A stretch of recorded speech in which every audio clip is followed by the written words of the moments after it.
Well, hello there, golf enthusiast, and greetings. Welcome to another edition of the Fantasy Golf Sommelier. And we're at Jack's place this week. Yes, it's the Memorial Tournament at Muirfield Village Golf Club.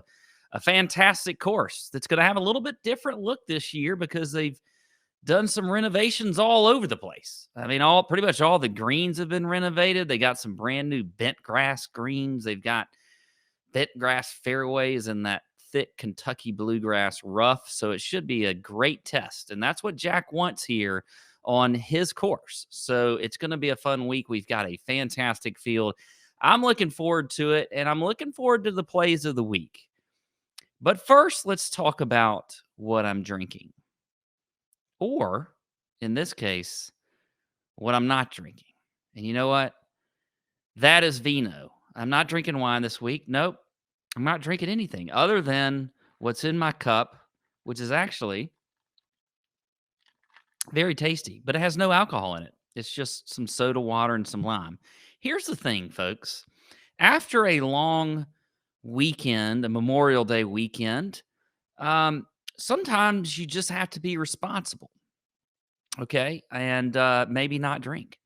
I mean, especially if you really just kind of blow it out all weekend, and that's really probably what the reason is. Actually, that's the reason that I'm just having a little soda water and some lime, and I don't really have any wine advice this week, but that's okay because we're going to talk about some picks, and then I'd actually like to. We're gonna kind of reset this week. See, that was me resetting my throat. We're going to reset this week and get ready for the long summer ahead. Okay. So that's why we're having a little bit of soda water. Now, I would ask that you comment below the video here, like also, put a like on there, do some commenting, and tell me what you do when you're not, if you don't want to have a drink but you might be partying with some other folks. Do you like a little soda water with lime? Do you like a little non-alcoholic brew maybe? What are your ideas in that department? I'd love to hear 'em, just to kind of see what's going on that side of things. Um, anyway, we're gonna get it into the plays of the week. First off, though, I think we should revisit the ratings guide that we have here on the Fantasy Golf Sommelier. So let's revisit the ratings guide. I think we haven't done that in a while. So as we're resetting for the summer, we're going to talk about this. So when I give points to these players, this is what I'm referring back to. So it goes all the way up from 95 to 100. That's a great golfer, to less than 74, which is basically means I'm not recommending them and they're a very shitty golfer. Okay. So here's the ratings guide. Ingrain this in your mind as we go through players every week in the Fantasy Golf Sommelier. Okay, so there we go. That's what we have here. Now, let's get into the first play of the week, and that is going to be the price like a Sutter Home, plays like a Camus play of the week. This is the guy that I think is cheap. He's going to probably be pretty low owned, and I think he's got fantastic upside for his cheap price this week.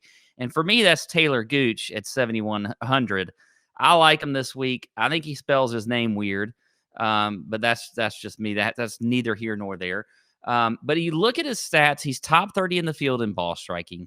He's top 15 in strokes gained approach. He is a very good putter, and especially on bent grass greens, which is one of his best surfaces. He's also top 50 in the field in good drives gained, a proprietary stat to Fantasy National Golf Club, which I like. And so, by the way, fantasynational.com/TJ, get 20% off. Use the code TOUR Junkies. Just a little side note there if you want to look at more into good drives gained and what you can learn from that. So I just like what we've seen from Taylor Gooch lately. You look at his recent form, he's got 4 top 15 finishes this year, including a top 15 finish just last week at the Chuck Schwab Invitational at Colonial. So he's playing well coming into this tournament, and I definitely think he's going to be low owned also. So I'm going to give him 90 points this week. 90 points. That's pretty high for a price like a Sutter Home play. So I'm pretty confident in that one. Now, moving on, let's get into the Boone's Farm fade of the week. Okay, Boone's Farm fade of the week. Okay, so this guy, if you've ever had Boone's Farm, I'm going to talk about this again, just as we're resetting for the week. The Boone's Farm is basically just nasty gas station wine. It's terrible. Now, I did drink it in college some. They had some kind of like green apple stuff that at the time wasn't that bad. I don't know why it wasn't bad, but for some reason it wasn't. But anyway, now it's bad, and so that's going to be the fate of the week. This week, Keegan Bradley at 8,000. Now, one of the things that you're going to know or learn about me and my fades are that a lot of times it's just due to ownership. I like Keegan Bradley. I like how he's playing right now, but I'm not really interested in playing him as the highest owned player this week in tournaments. I would rather fade that, try to find some value somewhere else. As a matter of fact, the pop the cork play that I'm about to give you in a little bit here might be a good pivot off option off of Keegan Bradley. Okay. Because look, the everything about his game is really pretty good right now. Okay. But I just don't want to pay that ownership. Bent grass greens, by the way, has been one of his worst surfaces over the years. So I don't like that. He doesn't really have great course history here at Muirfield Village. He's got 2 missed cuts over the last 5 years. He was T68 here last year. Not a whole lot to love. And you're going to pay, 8,000 and have the highest owned player in GPPs? Nah, I'm not in on that one.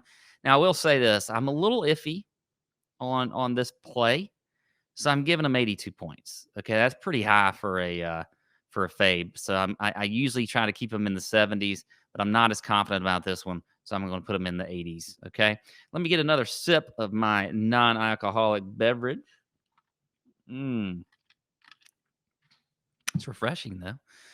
Okay, let's move on to the pop the cork play of the week. Now, this is the guy that I didn't talk about on the podcast. I didn't talk about any of the shows, the betting show or whatever else. But as I started looking more into my research and the course and hearing from the caddies and whatever else, a guy that just sort of popped for me. And I think I'm going to play him, especially in tournaments. So I'm popping the cork on that great bottle of wine that you've been waiting to try. That's what we're talking about here with the pop the cork play of the week. And for me, that's going to be Mark Leishman at 7,800. I like him a lot this week. Okay. Now, I will say this. Lately on the show, I have tended to fade some Aussies.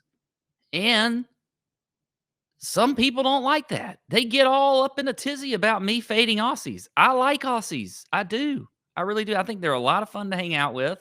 I think they're great golfers. But sometimes I just fade them. Okay. So this may be a little bit of just a kind of a makeup with some of those folks out there. But I still like Leash a lot. And I think he's a kind of a sneaky play week in and week out. He is risky. He can miss a cut anytime. He doesn't seem to have like consistent like 10 straight cuts in a row or something like that. But you know what? I guess I'm really saying some things that, I mean, any player can miss a cut at any time, I guess. But I feel like anytime you like Mark Leishman, like you think this is a great course fit for him, boom, misses a cut. But not this week. I like him. He did miss a cut at the PGA Championship, but scratch all that. Had a T21 at the Byron Nelson a few weeks ago. 5th place finish at the Masters, which is one of those just that came out of nowhere for him, I think. So I think this course is good for him. You think about Jack Nicklaus. Where did he play really well? At Augusta National. And that's how he sets up this course at Muirfield Village. He likes undulating, slopey greens. He likes you to be able to get up and down from off the greens. He wants to challenge every facet of your game. So I think that Leash has a very good chance to do well on this course and putt well on these bent grass greens. And you know what? He's got pretty good, decent course history here. He's got 2 top 15s in the last 5 years, also a top 5 finish in there. He's 35th in the field in strokes gained approach, which is literally my favorite stat this week when you're looking at how to play this course. You got to be smart for one. You got to be great on approach with a high ball flight into these greens. And then you got to putt well for the week on the bent grass greens. I think that can happen with Mark Leishman. I'm going to give him 93 points. So Mark Leishman, 93 points. Okay, that's all I got this week. It's It's been it's not been a normal FGS because I'm a little bit more subdued, but that's okay. We'll be back and better than ever next week. And actually, I could have some information because I'm going to be on the grounds of the course next week. So I'll have some special info for the Fantasy Golf Sommelier listeners and followers and watchers and whatever you want to say out there. Okay, that's all I got. See you next week. Out.